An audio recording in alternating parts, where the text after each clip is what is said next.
चलो दोस्तों, आज राइट्स के PYQs को एक्सप्लोर करते हैं। और इसको डिटेल में एक्सप्लोर करने से पहले हम देख लेते हैं एक जनरल ट्रेंड कैसा है क्वेश्चंस का, कैसे क्वेश्चंस रिपीट हुए हैं। सो 2015 में क्वेश्चन आया है the idea of natural rights.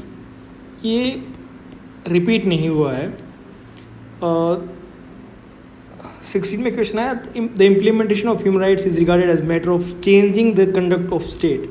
अब जो इस क्वेश्चन से तो थीम आई ना, that it is linking human rights and the conduct of state. अब इस थीम को लिंक किया गया है, यहाँ पे देखिए 2022 के क्वेश्चन में, जहाँ human rights are complex and contested social practice that organizes relationship between individuals, society and state. अब यहाँ पे ये थीम जो इंडिविजुअल और स्टेट की है, राइट्स वाली, ये थीम यहाँ पे रिपीटिशन हुई है। इस बात को समझना आप। तो यहाँ पे देखिए ये रिपीटिशन यहाँ पे आके हुआ है। अब 17 के अंदर क्वेश्चन आया what do you understand by multiculturalism, discuss Bhikhu Parekh's views on multiculturalism. इस क्वेश्चन को रिपीट किया गया है 2023 के अंदर, ये देखिए, ठीक है। 17 के बाद रिपीटिशन कहाँ पे हुआ? 2023 में। 16 का रिपीटिशन हुआ 2022 में, और 17 वाले का रिपीटिशन हुआ 2023 के अंदर।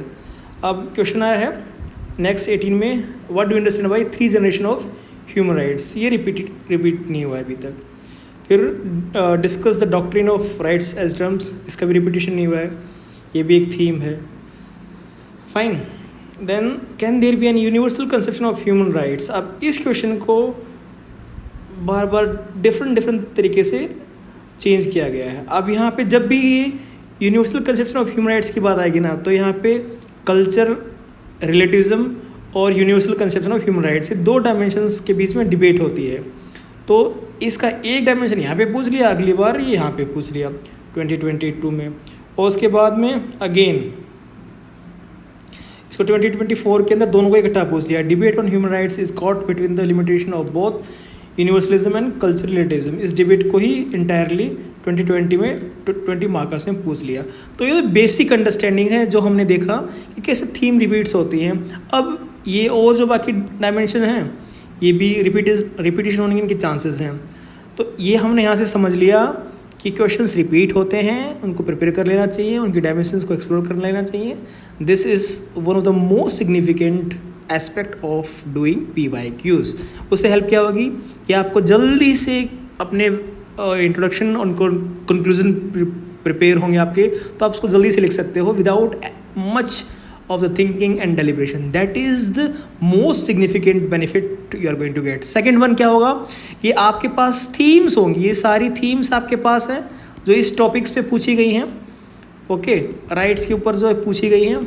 अब जब भी आप अपनी प्रिपरेशन करेंगे, जो आपके पास आपके नोट्स हैं या फिर जहाँ से आप कोचिंग ले रहे हैं, वहाँ पे आपको ये डायमेंशंस अगर कवर नहीं हो रहे हैं आपके नोट्स के अंदर या आपके लेक्चर के अंदर, so you can identify कि यार where I am missing, where I need to put more efforts and I need to get to know more about these dimensions. तो ये डायमेंशन आप यहाँ से देख लेंगे।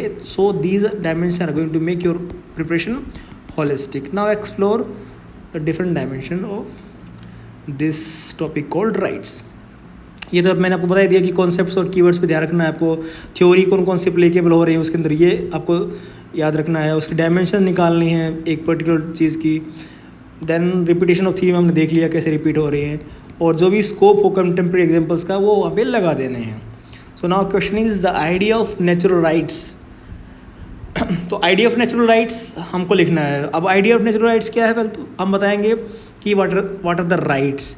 अब what are the natural rights, natural rights का सीधा सिंपल सी एक्सप्लेनेशन आप देनी है कि those rights which are considered very sacred to the human, and these are the rights which have been ordained by God or some kind of supernatural entity, maybe not God, but that entity is beyond human comprehension. अब ये जो debate है ना, ये बहुत पुरानी है। जो सोफिस्ट और जो हमारे सोक्रेटिस थे, उनके बीच में ये नेचर वर्सेस कन्वेंशन की एक डिबेट थी। ये बहुत इंपॉर्टेंट, ये वेस्टर्न पॉलिटिकल थॉट का जेनेसिस है आइडिया ऑफ नेचुरल राइट्स से, और मतलब जो नेचर वर्सेस कन्वेंशन की जो डिबेट थी, इसमें नेचर को it is something which is beyond the human comprehension, it is embedded in the very essence of human being. और जो कन्वेंशन है it is what we make, it is the whatever made by the humans, तो उसको convention बोलते थे। और जो nature से रिलेटेड था, which is the essence of human being, they cannot comprehend easily, it is something which is जैसे ethics हो गया, morals हो गया, they are something beyond the what we say, ये these are embedded in human being, fine, ये they are not creation of human, वो human nature में ही embedded है वो, ये डिबेट थी। So anyway you have to write about this. फिर उसके बाद में जो इसकी सिग्निफिकेंस क्या है नेचुरल राइट्स की। अब जो जॉन लॉक का आइडिया था, ही is talking about natural rights, उसको आप लिख सकते हो यहाँ पे। देन लिबरल थ्योरी में ये these are rights are embedded. उसके बाद में यूटिलिटेरियनिज्म की जो इनकी क्रिटिसिज्म है वो लिख सकते हो। तो ये 5-6 डायमेंशन इसमें बन सकती हैं। These things you can write. Okay, second question, the implementation of human rights is regarded as a matter of changing the conduct of state. अब यहाँ पे ह्यूमन राइट्स और कंडक्ट ऑफ स्टेट्स के बारे में बोला गया है यहाँ पे। अब देखो, जब हम बोलते हैं ना what are the rights, rights are the claims against the state and society, fine. अब ये स्टेट को इंश्योर करना होता है कि how we can enjoy our human rights, fine. It is the state is the most significant entity for that. It can change the entire dynamics of human rights. अब इस बात को आप समझना है यहाँ पे, when we are talking about human rights, अगर state is not identifying certain rights as human rights, तो फिर भाई इम्प्लीमेंटेशन कैसे कर पाओगे आप? अब इस डिबेट को वाइडर पर्सपेक्टिव से समझो आप। अब देखो, अफगानिस्तान के अंदर विमेंस को बेसिक राइट्स भी नहीं है, बेसिक लिबर्टीज़ भी नहीं है। They can not go and study, they can not wear the clothes of their own choices, they cannot drive vehicles, उनके पास बिल्कुल बेसिक राइट्स ही नहीं हैं। अब उनको राइट्स नहीं हैं, so it depends on the kind of government they are having, the kind of state they are having there, and the state itself is constraining their rights। इस बात को आपको समझना है। So if we are going to change the conduct of state, definitely we are going to expand the rights of citizens living in that. तो ये clearly एक indication दिखा रहा है, इसको आपको समझना है। और यही डिबेट है जहाँ पे हम बात करते हैं कल्चरल रिलेटिविज्म की और यूनिवर्सलिज्म ऑफ ह्यूमन राइट्स की, कि भाई कुछ ह्यूमन राइट्स तो यूनिवर्सल हैं, okay, and there is nothing called कि भाई ये स्पेसिफिक कल्चरल एंटिटीज़ के ऊपर ही एप्लीकेबल होंगे। These are having universal application. लेकिन जो कल्चर रिलेटिविज्म का जो डायमेंशन है उसमें ये कहते हैं कि कुछ राइट्स ऐसे हैं, those are embedded in specific cultures, they are culture specific, fine. और जो ये कल्चर स्पेसिफिक हैं, इसको आप यूनिवर्सलिज्म के प्रिज्म से नहीं देख सकते हैं। When you start looking at these rights with having this kind of dimension, or what we call the orientation, that these right must adhere to certain kind of universal principles, then things become problematic। अब जो बुर्का, जैसे बुर्का, wearing of burqa in public places, these are considered that like certain government, like French government, they debarred women wearing burqa in public places। तो भाई ये उनके personal rights को आप infringe कर रहे हो, you are not identifying that this is their rights, okay. लेकिन इस्लाम रिलीजन के अंदर it is consider that it is right which is embedded in their culture. So उसको आप नेगेट कर रहे हो वहाँ पे। तो ये डायमेंशन है कि it specifically based on the conduct of state, and this is how human rights are going to get implemented. So ये डायमेंशन आपको एक्सप्लोर करनी है। तो ये आप देख लेना, इसमें कुछ चीज़ें मैंने यहाँ पे मेंशन की हुई हैं, you can explore these things. Next question, what do you understand by multiculturalism? Discuss Bhikhu Parekh view on multiculturalism. अब ये मल्टीकल्चरलिज्म की डायमेंशन भी आप यहाँ पे एक्सप्लोर कर सकते हो कि भाई स्टेट है ना, अगर स्टेट एक्सेप्ट करेगा कि there are different cultures and I have to ensure that every single cultural communities, they are going to enjoy their specific rights. Fine. So ये state के ऊपर ही depend करेगा कि भाई state जो है ना, for example if India is going to recognize that everyone is going to have their cultural rights, और हमने तो हमारे आर्टिकल हमारे उसके अंदर कॉन्स्टिट्यूशन के अंदर ही कल्चरल राइट्स को एम्बेडेड कर दिया गया है, that everyone is going to enjoy their cultural rights. Article 29 और 30 के अंदर we are recognizing the cultural rights. Fine. So this is what this depend on the state. अब यहाँ पे मल्टीकल्चरलिज्म की बात वही करते हैं कि कैसे हम डिफरेंट कल्चर्स के rights को we recognize and we are providing certain policies, certain programs to promote their cultural rights. तो यहाँ पे जो विम किम लिखा है उनके rights को भी हम मतलब उनके जो idea of multicultural rights है, like he talks about 3 rights. We can discuss those rights and then discuss the Bhikhu पारेख's view on multiculturalism. अब भिखू पारेख जो है वो प्लुरलिस्ट मल्टीकल्चरलिज्म की बात करते हैं. Okay, and this dimension says that कि भाई जितने भी कल्चर्स हैं ना, they are having their own specific rights and they are having their own what we say their own share in that particular community they are living in, and those rights should be promoted. अब जिसमें जो minority groups हैं and whatever rights they are having, they should be accepted by state, and state must provide certain kind of affirmative action so that they are going to enjoy their rights properly. तो Bhikhu Parekh pluralist culturalism की बात करते हैं. So you explore this idea. अब इसके limitations क्या हो सकती हैं भिखू पारेख की? अब भिखू पारेख जो बात कर रहे हैं that every religious group should be given, minority group should be given proper facilitation of enjoying their rights. अब कुछ groups ऐसे हो सकते हैं जो कि if they are going to enjoy their rights which are embedded in that particular community, अब उससे क्या होगा, जो individual rights है ना, they are going to get compromised.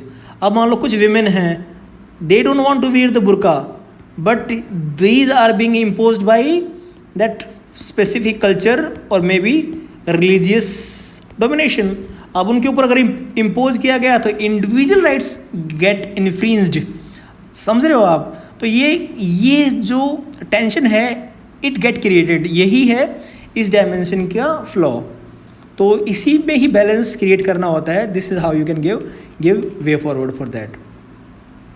और आगे जब भी क्वेश्चन पूछा जाए उसके अंदर मल्टीकल्चरलिज्म लिखिए और किम लिखा का व्यूज़ लिखिए और भिखू पारेख का भी लिखिए, और जो बैलेंस व्यू करके कि how we have to see that we have to safeguard the minority and these cultural communities right as well, and again without compromising the individual rights. So we need to create that balance. हमको ऐसे हमारे question में mention करना है. Now next question is, what do you understand by 3 generation of human rights? So the 3 generation of human rights and you need to mention here. First generation के अंदर we talk about civil and political rights. Fine. ये 18th century onwards it started happening. Then second generation 19th and 20th century. अब उसमें we are talking about social political and cultural rights. Oh sorry, in second generation we talk about economic rights, economic and cultural rights we talk about. Fine. So अब क्या है, when we are talking about like first generation, second generation and third generation में there are solidarity rights which are related to for example like social security, health and education, or environmental degradation. These kinds of rights are being embedded in the third generation, जो कि post second world war they started taking into the consideration. अब इसके अंदर ये समझना आपको कि जो थर्ड जनरेशन राइट्स थे ना, they became basis for new social movements. Fine, जो वेमेन राइट्स हो गए, जो गे राइट्स हो गए, so these are the rights which were the part of third generation rights. Fine, first generation के अंदर जो कि सिविल एंड पॉलिटिकल राइट्स थे, उसके अंदर right to life, liberty and right to have property, these were the rights were the prominent. And second generation rights में economic and social cultural rights, वहाँ पे हमने right to work, right to have what we call a steady income. These kind of rights can be embedded in that particular second generation rights. So this is how you supposed to write. और इनकी क्या achievements है, क्या theories, जैसे कि यहाँ पे theories related to each generation. So जो फर्स्ट जनरेशन राइट्स थे, those are related to liberal theory. Second generation rights, those are related to socialist theories or ideologies. Fine.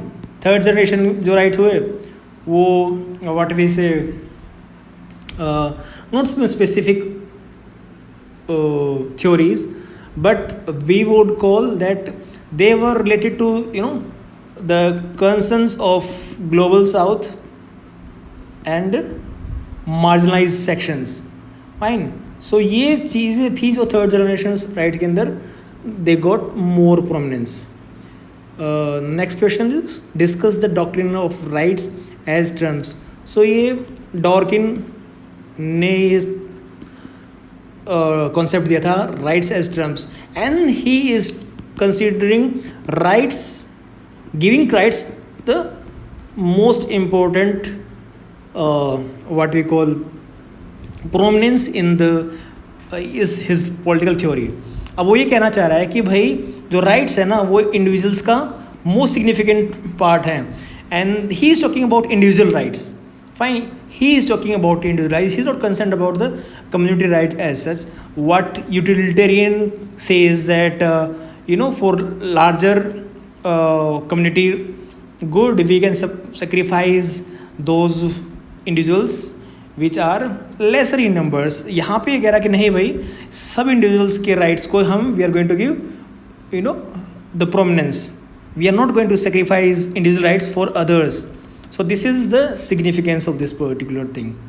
Okay, आप इसको, इसकी सारी डायमेंशंस आपको लिखनी है, और इसके फ्लो क्या क्या है कि when we are going to give more prominence to individual rights, तो उसमें क्या होगा, जो कम्युनिटी गुड्स है वो दीज थिंग्स गोट सेक्रीफाइस और साइड लाइन. तो ऐसे करके बैलेंस करके आपको ये आंसर लिख देना है. Can there be universal rights? So again ये पहले आप ह्यूमन राइट्स को यहाँ पे एक्सप्लेन कीजिए, what is human rights. Then again universalism of human rights. When we are talking about that there are certain rights which are universal in nature, which must be accepted in every societies.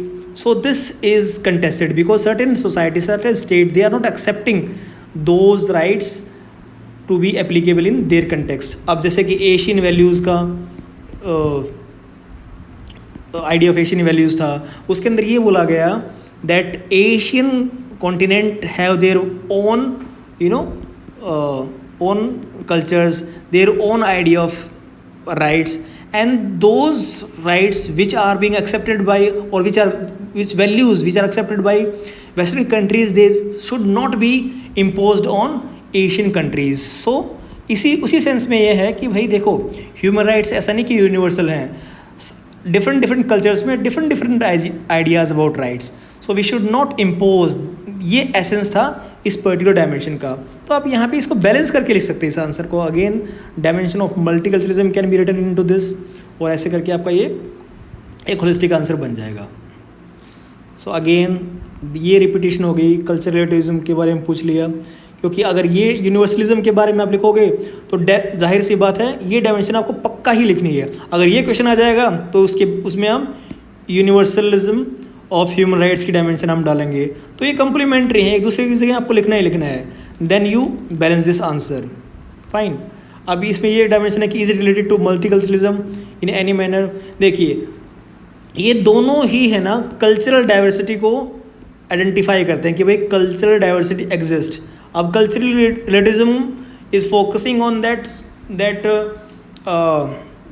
it is just focusing on this dimension that it exists, but multiculturalism also proposes that there should be some kind of policies and other implementation part so that we can accommodate that cultural diversity, fine। अब यहाँ पे cultural relativism में they are more focusing on that whatever differences are there, those differences should be maintained, we should not impose universal ideas on other dimension.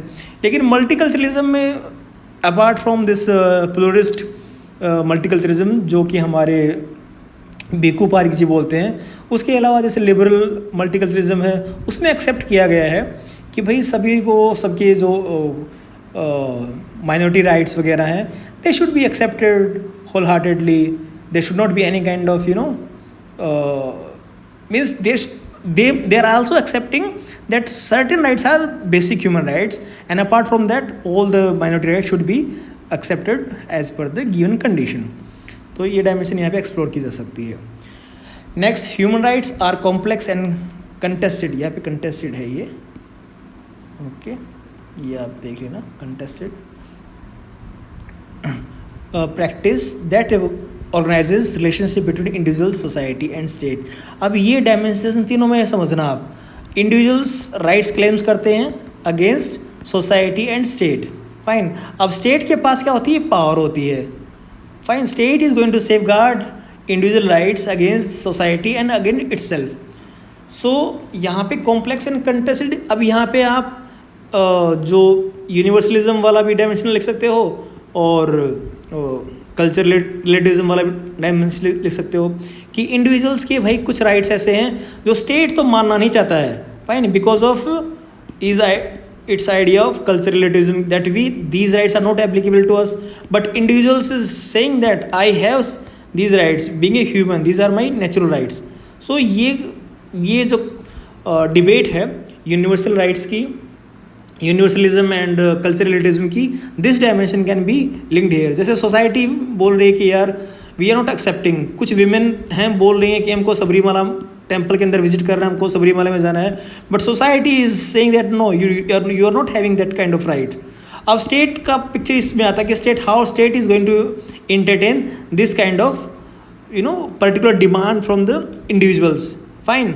सो इसको balance करना ही इस question का essence है। आप मेंशन कीजिए कि भी देखिए individuals is claiming rights, for example certain natural rights and the idea of universal human rights, but again it may goes against the societal values, it may goes against what society accept।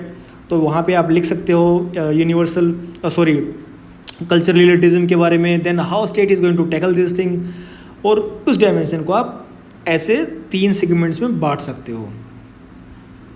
Now again the multicultural perspective on rights, इसके अंदर वही आप define कीजिए multiculturalism को, then किमलिका का भी लिखिए, Vigo park के लिख सकते हैं, and then you can conclude. Next question, the debate on human rights is caught between the limitations of both universalism and cultural relativism. So वही डिबेट आ गई, ये दोनों ही कोई भी क्वेश्चन आ जाए इन दोनों को, अगर यूनिवर्सलिज्म ऑफ ह्यूमन राइट्स का आ जाएगा तो उसमें आप ये डायमेंशन डालेंगे, इसका आ जाएगा तो इसमें ये डायमेंशन डालना है आपको, दोनों ही में डालना है। अब इसके अंदर स्पेसिफिक पूछ ही लिया है, सो the debate on human rights, so debate on human rights related to universalism और cultural relativism caught between the limitation। अब यहाँ पे बोला कि limitations of both। अब universalism की limitation क्या है कि भाई देखो आप है ना ये नहीं कह सकते कि these particular rights are applicable on all the societies, all the cultures। अब अगर आप ऐसा करोगे तो ये वही है, यूरोसेंट्रिक का इल्ज़ाम लगेगा आप पे, that you are focusing on the European values only, western values only, and these are being imposed on us, जैसे एशियन वैल्यूज़ का डायमेंशन थी। तो बहुत सारी ऐसी सोसाइटीज़ हैं, they are not ready to accept the universal idea of human rights. तो इसकी लिमिटेशन ये है। एंड देन, और ये प्रोसेस ग्रेजुअल होना चाहिए, जो कि कंक्लूजन पार्ट में हम लिख सकते हैं कि this process should be gradual. You make your values so attractive, you make idea of universalism so attractive that these particular societies which are reluctant to adopt it, they may get curious about it, that okay we should also implement these things. अब culture relativism की limitations क्या हैं कि भाई when you are focusing on those specific rights which are embedded in your specific cultures, but again if they are violating certain natural rights of the individuals, अगर वो natural human rights को अगर violate करते हैं, then it is not appropriate in 21st century. So this is how these tensions get created, और उसको हमको उसका बैलेंस क्रिएट करना है उसमें, that we are going to accept that okay there is universal rights as well, but again we cannot sideline the cultural rights also. So that element should be given the proper, that element should be accommodated in the broader idea of universalism. तो ऐसे करके balanced answer हमको लिखना है. Okay, so the essence is that you have to explore all the related dimensions so that you can make your answer holistic. You can touch upon all the dimension, and whenever you are exploring, when you are reading this particular topic, आपको पता होना चाहिए मेरे को क्या क्या पढ़ना है, मेरे को क्या क्या कवर करना है. And if any lecture, if any teacher or if any content is providing you all the dimensions, then it goes good, you are going to enjoy that. Thank you dear friends, thank you so much.